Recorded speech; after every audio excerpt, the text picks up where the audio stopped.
வணக்கம். நம்ம இப்போ எங்கே போகிறோம்னு பார்த்தீங்கன்னா, சேர மன்னர்களில் ஒருத்தரான சேரன்மான் வஞ்சன் அப்படிங்கிற ஒரு மன்னர் ஆண்ட சேரம்பாடிக்கு தான் போகிறோம்.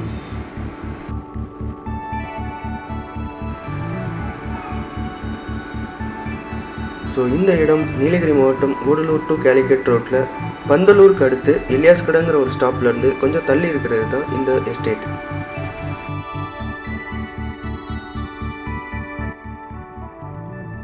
சேரம்பாடி பார்த்திங்கன்னா இங்கே டேண்டி தொழிற்சாலைகள் நிறைந்த ஒரு இடம். மேக்ஸிமம் பார்த்திங்கன்னா இங்கே டேண்டி டீ எஸ்டேட்டும் நிறையா எஸ்டேட் வீடுகளும் தான் இங்கே பார்க்கலாம்.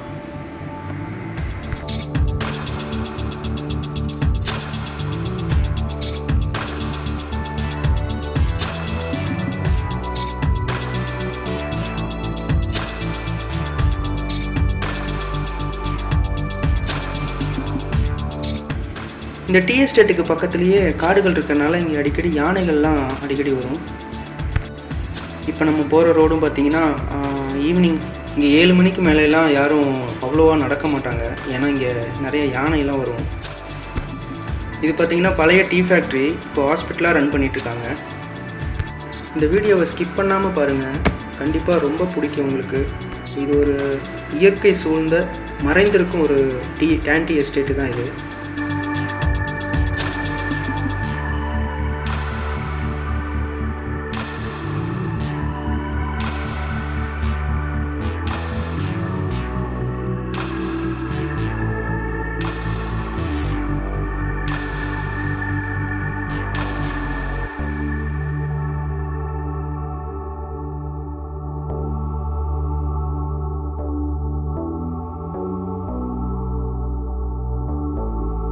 இங்கேருந்து பார்த்தீங்கன்னா வியூ ரொம்ப அழகாக இருக்கும். இந்த வியூ உங்களுக்காக.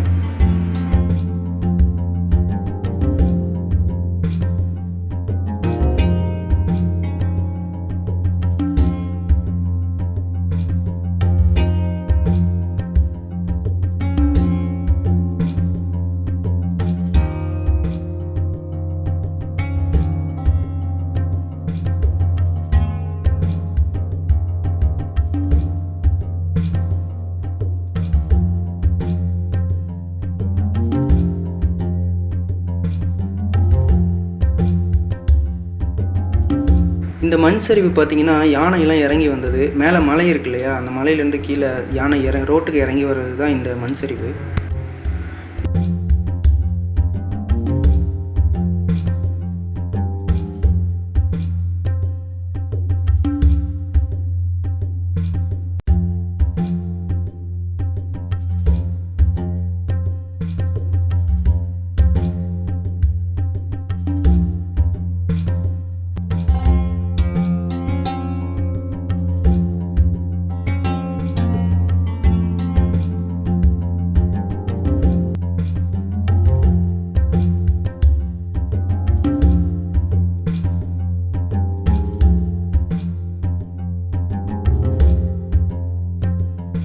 இதுவும் ஒரு மூடப்பட்ட டீ ஃபேக்ட்ரி.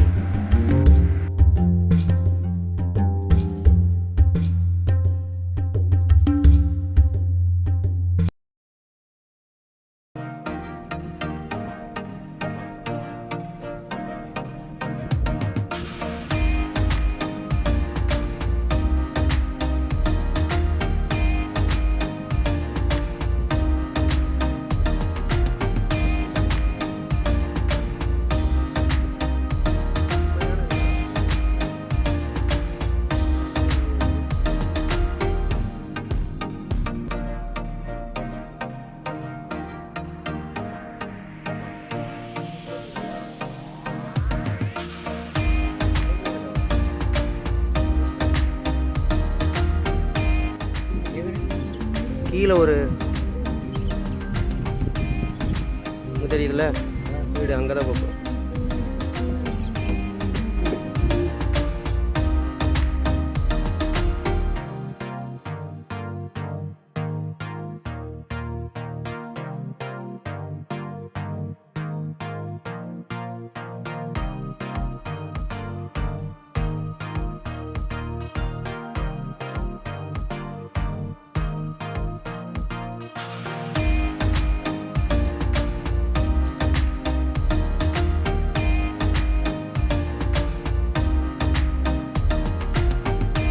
இந்த இடத்துல பார்த்தீங்கன்னா வெறும் 4 ஃபேமிலி தான் இருக்கிறாங்க. எப்படி இருக்காங்கன்னே தெரியல.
ஸோ வாங்க இனி நம்ம நடந்து போகலாம். இங்கேயே வண்டியை நிறுத்திட்டு அப்படியே கீழே நம்ம நடந்து கீழே டீ எஸ்டேட்லாம் சுற்றி பார்க்கலாம்.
அங்கே தெரிகிறது பார்த்திங்கன்னா இந்த எஸ்டேட்டோட கோவில். இந்த மாதிரி எல்லா எஸ்டேட்லேயும் ஒவ்வொரு கோயில் அவங்கவுங்களுக்குன்னு தனியாக வச்சுருப்பாங்க.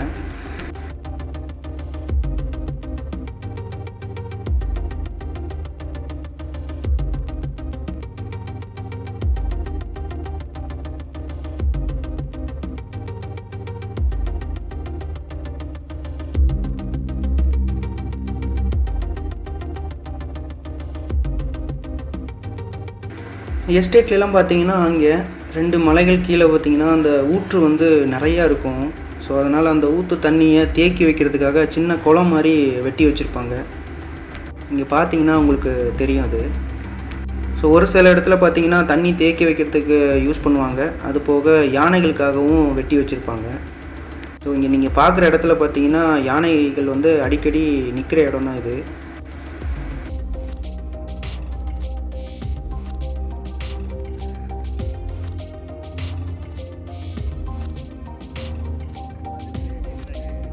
இதில் தான் நினைக்கிறேன்.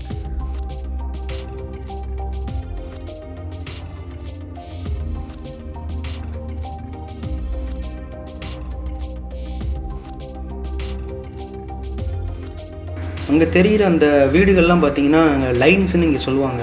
லைன்ஸ் அப்படின்னா அது எஸ்டேட் வீடு தான். அது லைனாக வீடுகள் இருக்கனால அது லைன்ஸ்னு சொல்கிறாங்க. இப்போ ஒரு லைன்ஸில் பார்த்தீங்கன்னா 5 வீடு இருக்கும். ஸோ 5 ஃபேமிலி வந்து அதில் ஸ்டே பண்ணலாம்.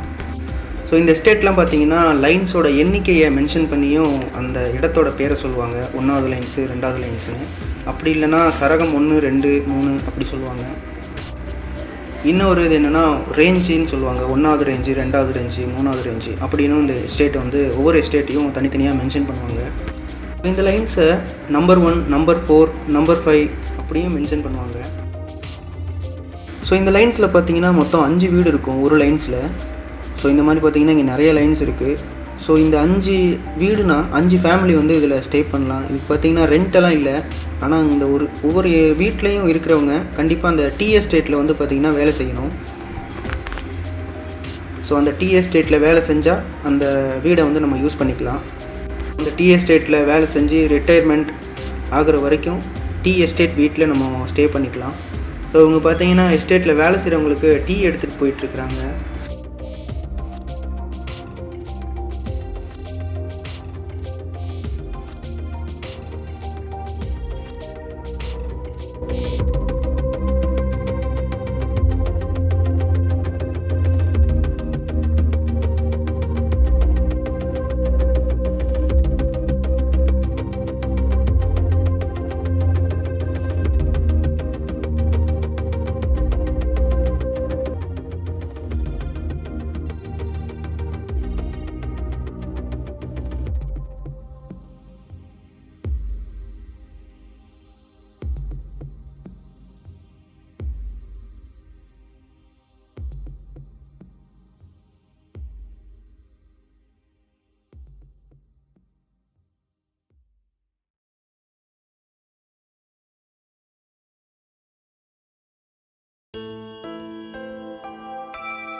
ஸோ ஒரு சிலர் பார்த்தீங்கன்னா பசங்களோட படிப்புக்காக வெளியூர் போயிடுவாங்க. அப்படி இல்லைனா வேறு எங்கேயாவது இடம் வாங்கிட்டு மாறிடுவாங்க.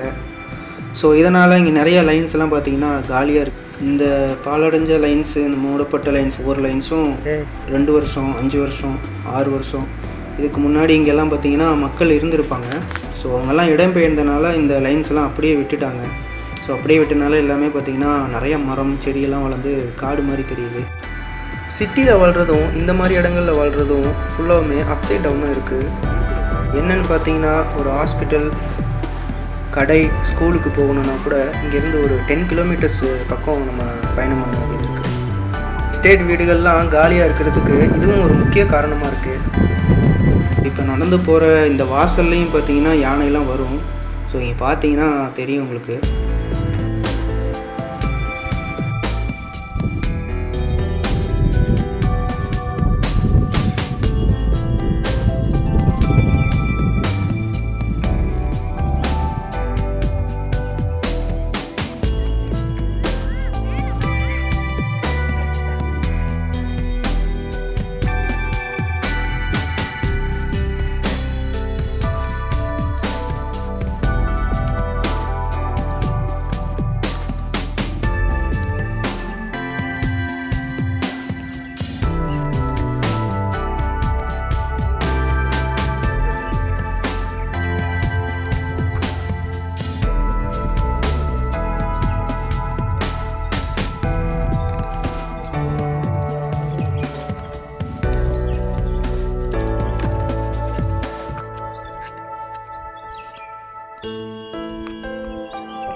வெள்ளி கேமரா இருக்குது.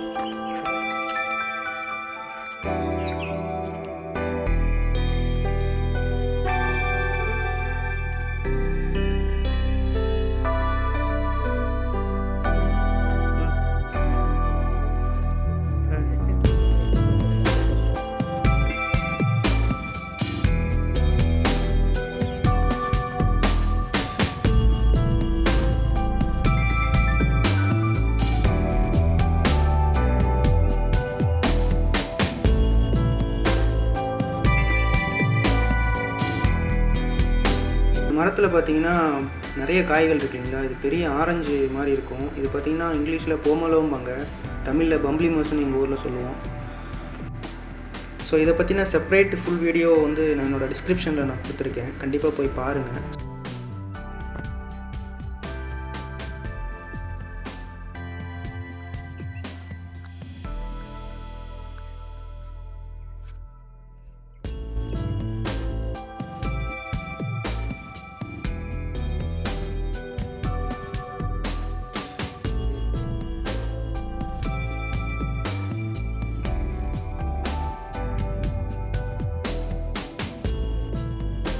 அந்த மலை தெரியுது இல்லைங்களா, அதுதான் வந்து பார்த்திங்கன்னா கேரளா பார்டர். ஸோ அந்த மலைக்கு அப்புறம் அந்த சைடு பார்த்திங்கன்னா ஃபுல்லாக கேரளா தான், ஃபுல்லாகவே ஃபாரஸ்ட். ஸோ இங்கேருந்து பார்க்குறது அந்த மலை இருக்கு இல்லைங்களா, அது பில்லு ஃபுல்லாக பார்த்திங்கன்னா நேப்பியர் பில்லுன்னு சொல்லுவாங்க. ஸோ யானைகள்லாம் அதிகமாக சாப்பிடும். ஸோ அதில் தெரியுது இல்லைங்களா பில்லு, அது வந்து யானைக்கு வந்து ரொம்ப பிடிச்ச பில்லு அது.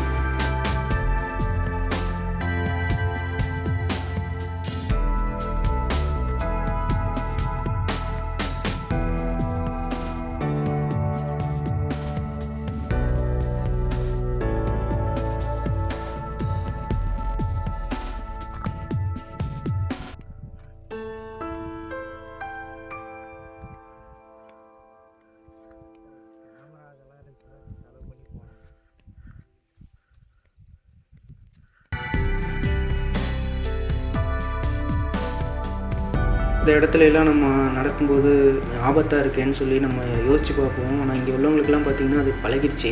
ஆனால் எந்த டைமில் வரும் அப்படின்னு எல்லாத்துக்கும் தெரியும். ஸோ அதனால் பயம் இல்லாமல் இங்கே நடந்து போவாங்க இந்த ரோட்டில்.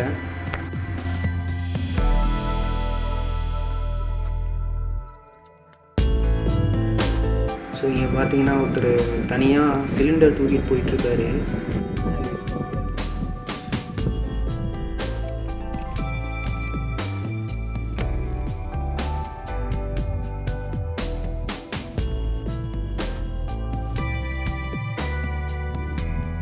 நம்ம இப்போது மேலே வந்தாச்சு, இனி நம்ம வண்டி எடுத்துகிட்டு கிளம்பிடலாம்.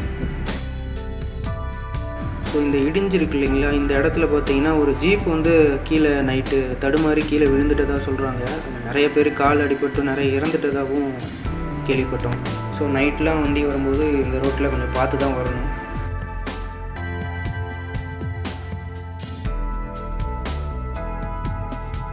டேண்டி எஸ்டேட் பார்த்தீங்கன்னா இங்கே பக்கத்தில் உள்ளவங்களுக்கே நிறைய பேர்த்துக்கு தெரியாது. ரொம்ப அழகான ஒரு இடம், இயற்கை சூழ்ந்த ஒரு இடம்.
இன்றைக்கி நம்ம பார்த்த இந்த டீ எஸ்டேட் மாதிரி இன்னும் நிறைய டீ எஸ்டேட்கள்லாம் இருக்குது.